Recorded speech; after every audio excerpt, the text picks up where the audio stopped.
Welcome to Eye on the Illini, folks. This is Mike Cagley here with Brad Sturdy, Kedric Prince.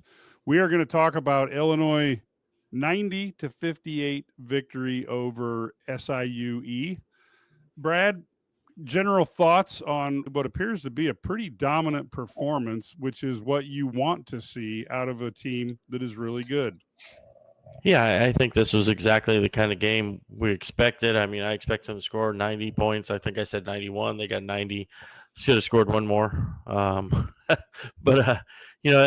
think that they're making strides on the defensive end too, but they're offensively, this team can score. 21 assists to 5 turnovers. Shot, 15 of 38 from 3. Shot, again 13 of 25 from 2, so 52% from 2, and they made free throws. 19 got to the line 28 times, shot 19 of 28, 16 offensive rebounds, all those things that you do offensively that are successful. So this is where you have to, you look at this team and you say this team could score. Now as they get better on the defensive end and as they get more experience, they're going to be really good. Just for my, Coach Underwood talked briefly. I get to listen to a little bit of the post game press conference, and he mentioned that he said exactly what Brad said, that Brad Sturdy said, that they are. He's a smart guy. He's a smart guy. both of you guys are that they're making strides, and they really are. And this isn't just coaches talk. I watched. They won 90-58. I watched this team play Indiana the other night. Because I wanted to see. I think this is a very good SIUE team. But Illinois has made strides since that opening exhibition game against Ole Miss. If they were to play Ole Miss right now, I think it would be a different outcome. This team is growing. You're starting to see the confidence. There's only one guy right now who hasn't found his stride yet between the exhibition, and the Eastern Illinois game. It's a nice game. It's Kylan Boswell from the offensive end of the floor. You've seen guys have some good output performances, but right now, this team is going to be a tough guard. I'm just really excited to see how they compare when they go up against the other big boys, that's going to be coming up here right around the corner. Yeah, I think this is the perfect pacing to take on an Alabama team that struggled tonight as well. And again, these are college kids. Any given night, they can have an off game as a group. But as I look at this, I think this team is playing offense better than I had anticipated they would be able to play this earlier in the season. What are your thoughts on that, Brad? Yeah, I mean, I think we knew they could score. I think the one thing Ole Miss was able to do was physically kind of get them off their marks, and if you can do that, then you can slow them down a little bit because they are young. But we've seen them after they saw that, and Brad Underwood knew that was going to happen. I mean, they knew what was going to happen when they went to Ole Miss. They were going to get physically. I was talking to the coach before the game. They were like, "We're going to get beat up physically. It's just a matter of us handling that and learning how to handle those things." And I think you saw them learn, and they're so good offensively. They're fun to watch, and the way they play is exactly how you want to play. We look at it again tonight, and you've got, look at them. They take. There's very few mid-range jumpers. They got 24 points in the paint, out of 30 points from 2-point range. So they had 3 mid-range jumpers, and the rest were 45 points from the 3-point line, 19 from the foul line. They're playing exactly the way you're supposed to play offensively in today's analytic age, right? Well, Mike, you asked the question. I'm not surprised. I mean, we've talked about this kind of output performance, for most of the non-conference season, and they put this team together. And I don't want to rehash this all the time, but Ty Rogers is a guy that just recently redshirted. When you look at the big picture and look at this team, I mean, everyone on this team is a legitimate, 3-point shooter on this team. And to tell you the truth, you look at the guys, everybody, whether it was, Ben and Colin and Ivisic and White, KJ Booth, they all shoot threes. That's not Ty's game. So the reason I'm bringing him up is because this is what this team is put together for. And I know Ty's working on that part of his game, but having said that, I'm not surprised. And I was expecting to put up 100 points because, I've watched a couple of different people from outside who cover Illinois and just took a glance at them. They really think this is a dangerous, potent offensive team. And because we all know, I mean, you pick your poison. And they haven't really shot it well. If they come out and they all start to click, they're going to put up 125, 30 points on people. They just, the way they play, like Brad mentioned, the analytics part of it, they shoot a lot of threes and then they get a lot of, layups and baskets. They're going to get somebody for 100, more than 112, 14 points. I can assure you at some point. Yeah, I thought it was nice to see Trey White start off and get his sea legs underneath him. And then Rick House really shot the ball very well tonight. And Riley looks like he's going to get his points. And then I thought KJ was really good for another one of those really nice nights where, again, how many times I missed the second game in a row where he's had one of those amazing, it takes him 3 shots to get 12 points. You just don't see that very often. And then he gets a double-double because he had 13 assists and he had 8 rebounds. He almost had a triple-double. This kid's a freshman. He's pretty good. I mean, some of the I sometimes I almost wish he'd shoot some of those wide open shots anyway, but he gets in the paint, he finds guys, he's spraying it around, he's getting guys on cuts. And the guys have already figured out, you can tell when they cut to the basket or when they're spotted up, you better have your hands up because he's going to find you and you better be ready to catch her. It's just you'll take one in the nose and we'll be wondering what happened. But he's just a special passer. He can shoot it. He's a really good ball handler. He has a fantastic just feel for the game. You know what? I want to see, and he hasn't done it a lot, but he hasn't forced it. Well, he has a beautiful shot, a beautiful stroke, good release, rotation arch. I want to see that when that 3-point ball starts to fall for him like it has for some of the other kids. That's when you're going to see that really first round draft potential we talked about because the other parts of his game is there. You mentioned he was 2 rebounds away from a triple double tonight. Which as a freshman, which says a lot about his overall game. And he's handling the ball a little bit better. I think as a team, they were under 5 turnovers tonight as a team or something like that, I believe. So right on 5. Yeah, so and that's him handling the basketball a lot. He's starting, to adjust to that part of his game. Once that, like I mentioned, once that 3 ball starts to fall, man, I mean, look out. Kylan Boswell, it's a whole 2 games in. Do you do anything special to get him on track, or you just let him work through it the way the other guys have? I would like to see them do something to get him a nice open look early in the next game. And I think that will help his confidence, maybe if he can knock one down and just kind of play. It's a new system. It's a new style. It's a new way to play. It's a new position somewhat for him. So he's got a lot to learn, even though he's a junior, and kind of fit in, find what his role is. And right now, what Brad's told him is defend, play great defense, knock down open jumpers, and kind of go from there.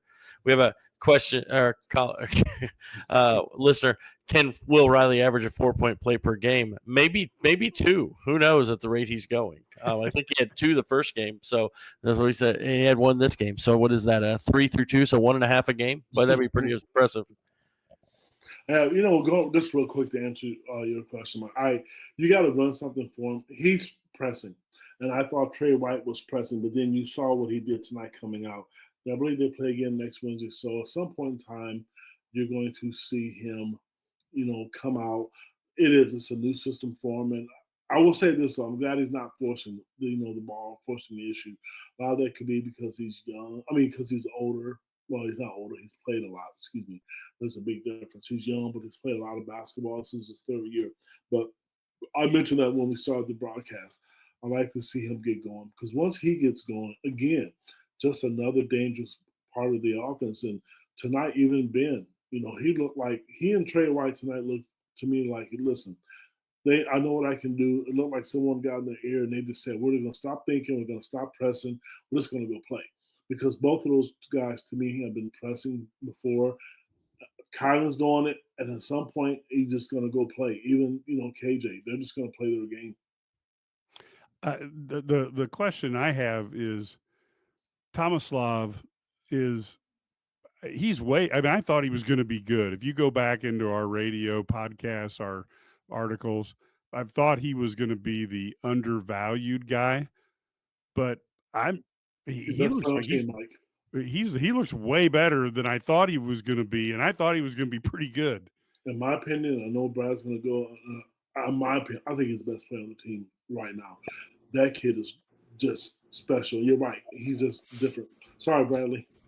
No, Ked, I don't disagree with you. We were actually talking about that, last game. I think that he might be the best player on the team when you factor in the fact that he's 21 years old. And he's putting up 18 points, 7 rebounds. I mean, he's just really, his ability to pass. You can play him. He can shoot the three. He can post up. He can do a little bit of everything. So I think that there are guys. Will Riley and Kasparis have more upside. But right now he might be the most important guy on the team and maybe the best player. I don't disagree with you. Yeah, and having him around, he's 21. That makes a big difference too, guys. Yes, he can get into the bars. Oh, wait, sorry. Yeah. What a great night that was for all of us when you finally hit that age. I thought Morez played another good game. He's definitely going to take a little bit of time on the offensive end. But then again, if you just get enough rebounds and hustle, you're going to either get points or go to the free throw line. And I thought he looked a lot more confident and comfortable at the free throw line tonight. Yeah, I agree. I think he's doing what he can do too. I mean, Morez is a physical rebounding fiend, and he's doing exactly that. And I think that's what's important. He's doing exactly what he's supposed to do. And so when you ask him to go out there, hey, go get every rebound. And he did. He actually he got booed tonight. That was kind of funny when he got booed a little bit for grabbing that rebound after away from Kasparis there at the end of the game as he's going for a triple double. But he 8 rebounds again. Nice block shot, plus 21. Made the only basket he had. 3 out of 4 from the line. He's just going to be really good, and he's a great piece backing up Tomislav this season. I like to see them get. To me, what he's doing, he's set great picks. I like to see them run something for him too. Go set one of those picks and slip it and get to the basket. Get his confidence up on the offensive end of the floor. I know he's capable of doing it. Right now, he's just. And then maybe that's his role, but it should be another nice package to have if you had a guy on the block. I've not seen them throw the ball to him just per se on the block like they have with Ivisic. I know it's in their game plan for him, but just to get him some confidence too on the offensive end, because that's going to pay dividends later on when you go up against a team like Rutgers, who is smaller and quicker and athletic on the perimeter, but they're big. So I would love to see them get him going offensively and give them a different look in the post. This is the Run My Own Business dream. This is the College is Paid For dream. This is the Retire Early dream. This is Busey, where your dreams and possibilities become moments through trusted guidance and expertise, through lifelong relationships. Because we're here to help you achieve the life you've always envisioned. Totally agree with that. Of course, the Illini return to action next Wednesday night, and they will be taking on Oakland. Brad, is Oakland the type of stepping stone they need to take to be ready to go against an Alabama team that I'm certain will play better against Illinois than they did tonight? No question. The one thing I'll say is I think it's a natural progression. I think Greg Kampe is just, he's one of the legends of college coaching in the sense that he's been around forever and fantastic coach. And he's going to have a good game plan for Illinois. Now, how do they handle that? A different style, a more physical game, a game where they're going to be a little bit more, probably better prepared than anyone else has been. So I think Kampe is a really good coach. And so it's a good test for them as they get prepped for Alabama. And they're having these kind of, shorter turnarounds, get a few days practice. They got some things to work on. I think it's really good. And this will be a natural progression. I I mean, I would think they'll be a 20-plus point favorite, but at the same time, this is how you do it. You just get a little bit better here, got a young team, and then it's going to be a shock to the system because they got Alabama. Then they'll have, they get another, critter, and then they'll have Arkansas. So this is like, hey, here we go. Once we hit Alabama, you got Alabama, you got Arkansas coming up, you got Tennessee, you got Missouri. I mean, all through that month, plus a couple of Big Ten games. So, man, this is they better get ready quick. And this, in my opinion, this isn't your typical Oakland team like they have in the past. But I know why they put them on the schedule, because you've had a couple gimme games, if you will. Shouldn't say that like you said, Mike, because some of the top teams in the country are struggling right now. But this Oakland team would have been a nice test before they start to open up with some of the big boys. But next week, that's happening everywhere. All around college basketball, you have some of the bigger games. And, tonight, Kansas and North Carolina was one of those games. So, and it's nice to see, if you're an Illinois fan, to see Illinois, have an opportunity to play against some of the top teams in the country, because they're definitely doing that this year. Well, we can put this into perspective in another sport.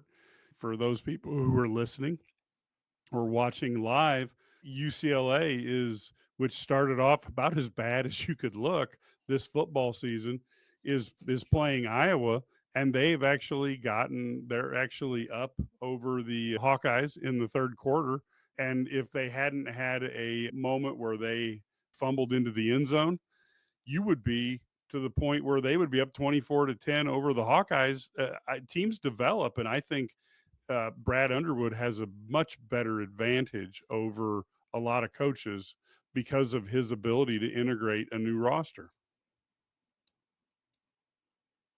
Yeah, that's what's he say? That was the way it was at junior college. So that's the way it works. So no question, he's been he's really good at that, taking those guys, putting them together late and mixing in. I mean, you look, they have one guy back from last year. It's kind of insane when you think about how good they are potentially when you only have one player back from a year ago. So this has been you're exactly right. His JUCO days, just relying on that past experience to be able to put these teams and mold these pieces together.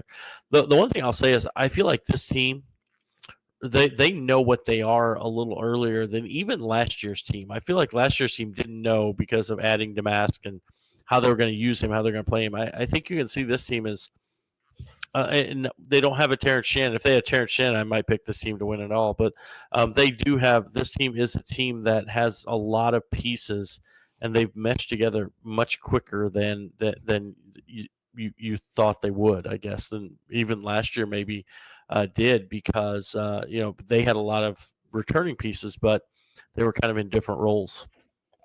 They definitely know who they are now. I mean, like I said, I think you can see the confidence level starting to grow. I think the coaches are starting to become more comfortable with them. I mean, there was one sequence tonight where I think three guys shot a three. All three shot a three and missed. And, my thinking in the old days, okay, we got to get a post touch. And what does Ben do? He launches it and he makes a three. So that's just their game. That's who they are. That's going to be their identity. A lot of teams defensively are going to try to run them off the line. At some point, people are going to try and do that. But the way they spread the basketball around, and the way and Kasparis is a key to that. The way he drives and he dishes and he kicks the ball out, because the beautiful thing with him, he's also a good free throw shooter. So you can't sit there and he'll get to the rim and he can he'll finish. Like at some point, like I mentioned earlier, his shooting will catch on, and they're just going to it'll add another dimension to this already potent offense. Well, and that was my trademark, shooting and missing a three. The making three, I'm just not very good at. You were great at that. Everybody has a role. The sad thing is, Brad, is I'm one of those people that can go back into high school and say, we didn't have 3-point shots when I was there. So true. Actually, so I graduated in 1987 at 17 years old, and they brought the 3-point to high schooler in 1988. So. Yeah. Oh, you're the last year then, because us 85ers, we didn't even have hope. Hey, Mike, and the thing is, I had so many threes that year that were just twos. They were really bad shots if you think about it. But yeah, that helped you in your coaching career, because you realize what a kid's putting you through. Yeah, exactly. Any other thoughts here? As one of the things that I talk about all the time, to me, to be a great team beats up on the team they're supposed to beat up on. So I look at this game as being so much better, especially like the Gross era. Remember going to Springfield and you're thinking, Oh oh, man, this will be an I easy remember win. that. And then you're like, oh my God, we're playing Springfield Landfear and we're losing, and so it was, to me, the one thing that this team is doing is they seem very confident and they do take care of business when they're supposed to. I think the Ole Miss game may have been a stroke of genius to get that done before the season starts, because I think this team has grown by leaps and bounds from what we saw that night. yeah, I agree, and I think then they're going to grow from playing Alabama and Arkansas, and kind of Arkansas is probably more neutral, but Alabama's definitely, even though it says neutral, it's a road game. You're going to Yep. Birmingham, Alabama. So, and I think, we talk about, playing those easy games or whatever, but SIUE had just gotten done playing Indiana, and they were tied with 4 minutes to go in the first half. Lost 80-61, but we're down 42-30, down by 12 in the second half, and about 12 with 10 minutes to go in the game. So this isn't a bad team. Picked to be third in the OVC. I'm not saying they're a Big Ten level team, but it's not like they're bad. And so this is where they took care of business, exactly what they were supposed to do against a team that's under doesn't have as much talent. Well, you know what? Like you said, I remember when I look at this whole thing, I remember there was one year in 2005. I was thinking, you know what? They played the 2005 team when they came out, and when they played Gonzaga, I believe they just looked like they were just looking to punish people. And I thought, you know what? That's what this looks like to me. This looks like a team that is literally going out there to try to punish somebody. So to me, I like it. I like what I see out of them. They're looking like they're really, really trying to go out and just beat people. And that's not, you don't want to leave teams hang around because, there's going to be lulls in games. There'll be stretches where things just don't go well. Shots don't fall. I like that part of it. That's the fact that they come out and they handle business by being so young. That's huge to me. Yeah, I think this is a very hopeful sign. Obviously, there's still gonna be some losses that are gonna potentially frustrate the heck out of Illinois fans because they are young. But I think in the end, I think we're gonna have a team that does really well, and they'll start off very talented and then get even better. Where UCLA has started off sucky and starting to play decent. So maybe Illinois can skip the sucky, got that out of the way with Ole Miss. For those people who are on right now, we would encourage you to subscribe to IlliniGuys.com if you enjoy what you have heard here on this podcast or what you've seen. I have a hard time seeing how this is enjoyable to watch us, but hey, that's to each their own. On IlliniGuys.com, you're going to get all the articles that you want on Illini sports. You're going to get many of them ahead of time back in the behind the paywall, and most of our stuff is paywall protected because our subscribers do pay some money for it, and we want to make sure there's a value. But what we do that is the very unique is we have a message board back there where Brad and Ked and myself, along with Larry and Matt, were there, and of course we have a community of subscribers who post there as well. But unlike the passive thing where you turn on ESPN and you listen to somebody scream about this, that, or the other thing, and then you flip the channel somewhere else, here you can read Brad's article or you can watch a podcast, and then you can go onto the message board and say, hey, Ked, what did you mean by this? Or, hey, Brad, I disagree with you, and here's why. And then we have those types of discussions going on. Plus, you have Illini fans from around the world comparing notes on everything possible: Illini sports, Big Ten sports, college sports, professional sports, movies, food, anything that a guy does, you can imagine that people argue about it. 27 cents a day. Please go over there and give that a whirl. We have a $99 a year deal, and we have not changed that since the day that we started. but it does cost us money when you send Brad to New York to cover a game or Matt to Oregon to cover a game. We like to have the participation and have that community. The subscribers help us to be able to cover the Illini well. So think about that. Brad, any final thoughts before we sign off here? Yeah, it starts getting tougher next week with Oakland. I think we're ready for that. Illini women have a big game on Sunday against Marquette. That's huge, coming off their big win over Florida State, which ranked Florida State number 19. Shout out to the women's volleyball team for their win over number 20 USC. That's a good win for Chris Thomas's program. He's got they're up to 16-7, I think 8-5 in the Big Ten. So, it's good, pretty good weekend. On a football bye weekend for the Illini. You know what? Brad's right. Just a great performance tonight. Kudos to the women, like he mentioned, and in volleyball.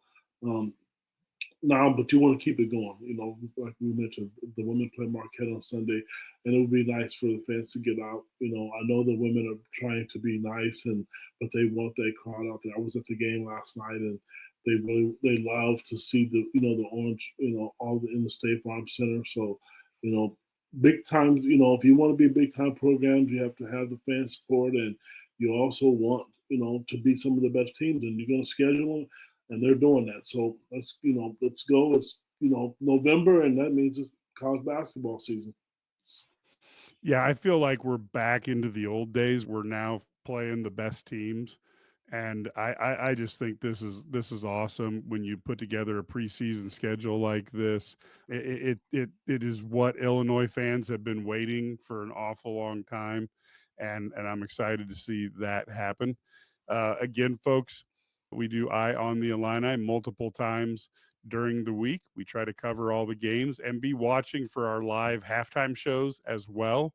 We do those as often as we can. Obviously, it gets a little bit funky as we're at the game and trying to get these things all set up, but we do our best to do a halftime show, and then we'll do these live right after the game. And of course, we also have the IlliniGuys Sports Spectacular that you can listen to. You can get it on podcast, or you can go to IlliniGuys.com, check out the radio button, and it'll show you either Friday or Saturday the time and what station it's on around you. You can tune in that way, or you can download the podcast. And we also have our Big Ten show, Big Sports Radio. Again, all of our podcasts are on the big podcast distributors.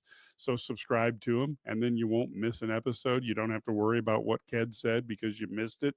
It's right there, all ready to go. So with that, folks, we certainly appreciate you tuning in.